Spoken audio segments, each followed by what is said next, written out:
El puente o protuberancia. El puente va a ser un segmento del sistema nervioso central situado por debajo del mesencéfalo, por encima de la médula oblongada y por delante del cerebelo. Va a tener la presencia de fibras transversales que se agrupan lateralmente para construir o constituir los pedúnculos cerebelosos medios. Va a ocupar la fosa posterior del neurocráneo, va a tener una altura de 25 milímetros, un ancho de 35 y un espesor de 25, y va a tener una coloración blanquecina. Su cara anterior va a limitar por arriba con el surco pontopeduncular y por debajo con el surco bulbopontino.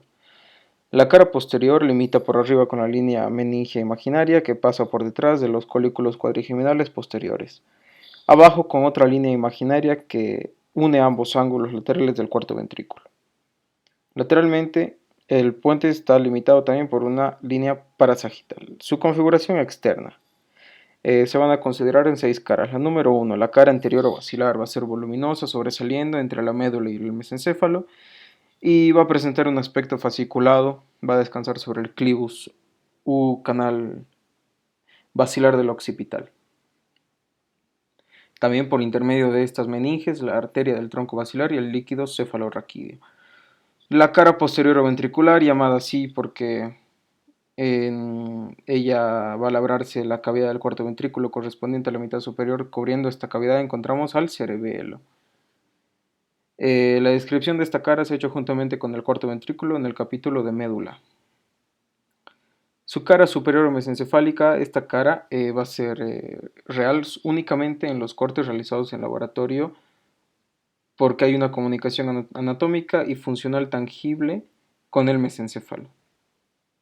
Su cara inferior o vulvar va a estar relacionada con la médula, así que es invisible anatómica y funcionalmente. Las caras laterales derecha e izquierda se confunden con los pedúnculos cerebelosos medios. Su configuración interna, morfológicamente y fisiológicamente, se va a dividir al tronco encefálico en médula oblongada, puente y mesencéfalo, en 2 porciones, una anterior, basilar, ventral y otra dorsal o tegmental. La porción basilar va a estar constituida principalmente a nivel puntino por los núcleos del puente, y la porción tegmental o dorsal constituida por las fibras de diferente origen y función, así como la sustancia gris representada por la formación reticular y los núcleos de los craneales pontinos.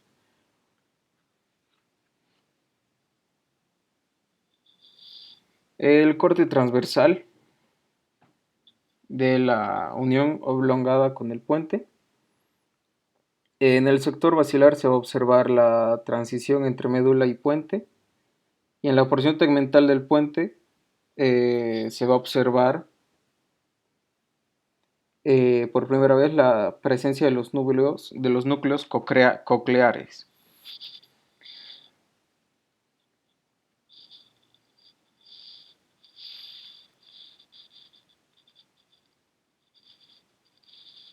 El núcleo dorsal va a determinar un relieve a nivel del ángulo lateral del piso del cuarto ventrículo denominado tubérculo acústico. Los axones de este núcleo se hacen visibles en el piso ventricular con el nombre de estas estrías medulares de función acústica.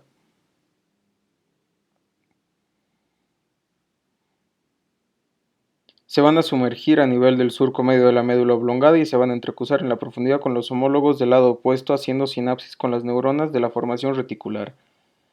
Estas fibras homolaterales que se van a desprender de este núcleo forman parte del lemnisco lateral o la cinta de Reil.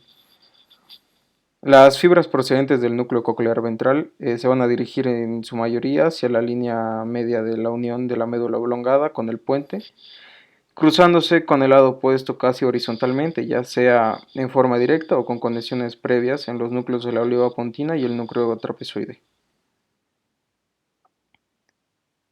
El ganglio coclear o de Corti se encuentra situado dentro del caracol. En otro componente del octavo par es el nervio vestibular, relacionado con el equilibrio. Las fibras vestibulares, luego de su origen ganglio vestibular o de Scarpa, se van a proyectar hacia los núcleos vestibulares localizados en el ala blanca externa del piso del cuarto ventrículo. Estos van a ser el vestibular superior o de Bechstrow, situado en el sector pontino del ala blanca externa, el de Schwalbe o el medial, que va a estar situado en la línea medial del cuarto ventrículo, el de Dieters o el lateral, que juntamente con el núcleo medial se va a localizar a nivel de la médula oblongada y del puente del ala vestibular, el inferior de Gillis, que se va a ubicar en la médula oblongada, y otras formaciones. En otras formaciones grises se van a encontrar la formación reticular, que se estudia en el capítulo 8, el núcleo sensitivo trigémino, que va a estar bordeado por sus fibras de terminación, los núcleos vegetativos, como el lácrimo muconasal y el salival superior.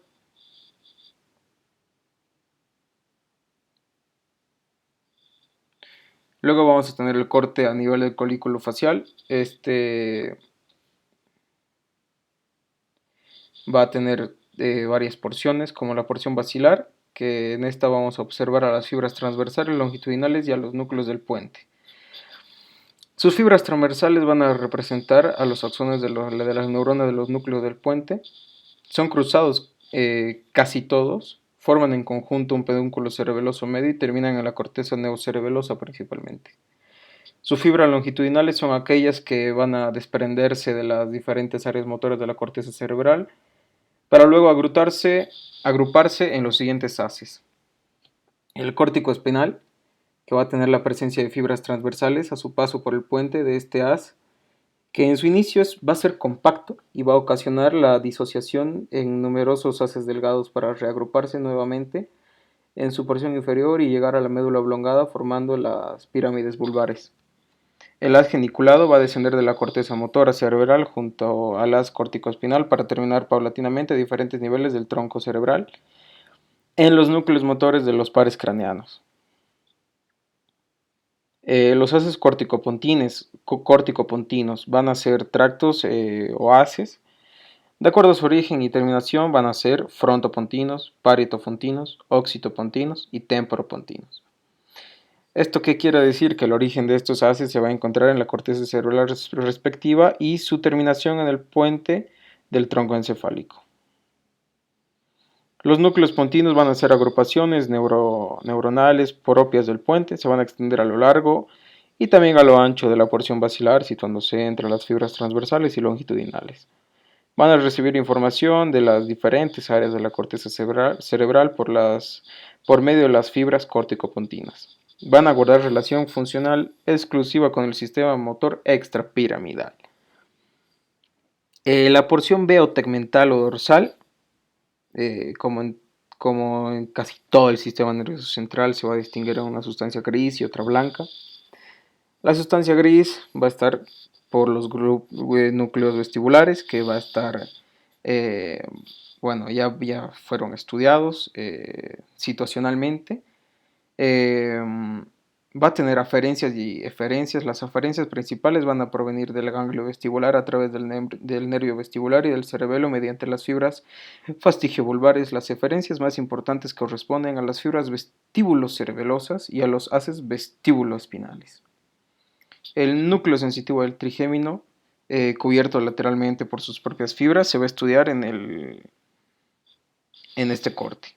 El núcleo del sexto par, en el siguiente corte, perdón. El núcleo del sexto par va a adquirir la forma de una perla de 3 milímetros de diámetro. Junto a la rodilla facial que lo circunda va a determinar al colículo facial.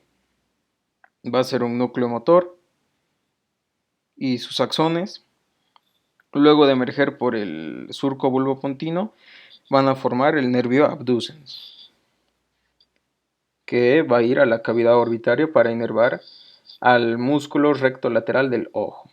Los núcleos del séptimo par. Este va a tener varios núcleos. Motor, que se va a situar profundamente en el tegmento, lateralmente a la formación reticular. Y su longitud aproximada va a ser de 4 milímetros, su ancho de 2, y sus fibras pontinas rodean al núcleo del sexto, denominándose a este comportamiento de fibras la rodilla facial. Este par va a emerger de la fosita lateral del surco bulbopontino, de donde el nervio facial, después de un trayecto intrapetroso, Va a salir por el agujero estilomastoideo del hueso temporal para inervar a los músculos cutáneos de la cabeza. Los núcleos vegetativos compuestos por los lacrimomuconasal y el salival superior, ubicados en el sector posterior y lateral del tegmento pontino. Vamos a tener luego la sustancia blanca, representada por los diferentes haces.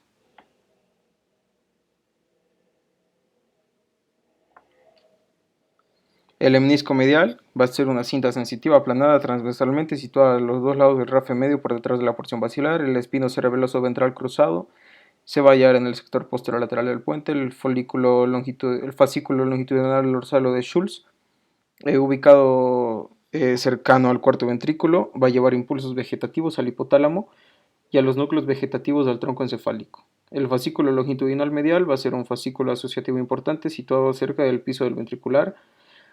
Se va a extender desde el mesencéfalo hasta la médula cervical.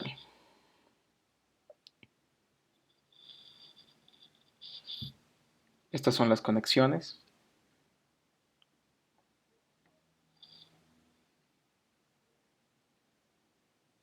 De esta imagen, como vemos, este va a ser el corte a nivel del núcleo del masticador del quinto par. En la porción basilar de este corte no se va a presentar mayores modificaciones con respecto al anterior, pero es llamativa la presencia del núcleo del masticador del trigémino. Este núcleo es una población neuronal de forma ovalada cuya longitud alcanza unos 5 milímetros. Se va a encontrar situado entre el núcleo sensitivo y los fascículos o tractos nerviosos pontinos. El núcleo sensitivo, antes de referirse al núcleo sensitivo, vamos a señalar que el quinto par también está integrado por una fuente contingente de fibras sensitivas cuyos cuerpos neuronales unipolares se encuentran en el ganglio trigeminal. La única prolongación de estas mismas neuronas va a ser una rama periférico-dendrítica que va a constituir a los nervios oftálmico, maxilar y mandibular. Otra rama central o axónica que va a abandonar el ganglio semilunar, se va a sumergir en el puente y termina conectándose a las neuronas de los núcleos sensitivos del trigémino. El núcleo sensitivo en masa van a ser dos largas columnas grises, ocupan sucesivamente el puente, la médula y los dos primeros segmentos de la médula cervical. Su longitud de 48 centímetros va a estar en relación al territorio de información sensitiva que recibe.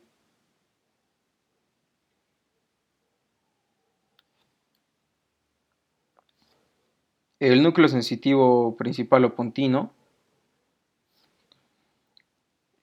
como su nombre lo indica, se localiza en el puente con una longitud aproximada de 10 milímetros, recibe impulsos de la sensibilidad táctil fina discriminativa.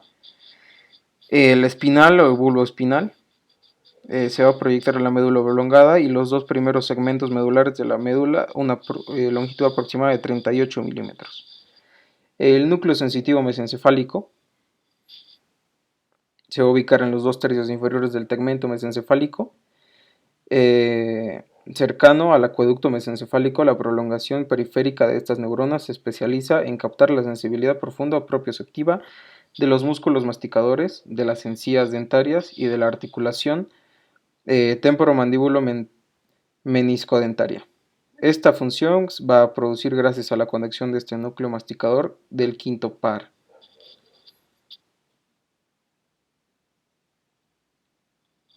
Luego vamos a tener la inervación secretoria de las glándulas lagrimales salivales de la mucosa nasal.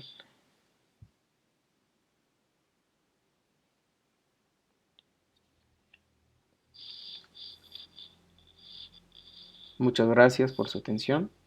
Un gusto haberles servido. Hasta luego.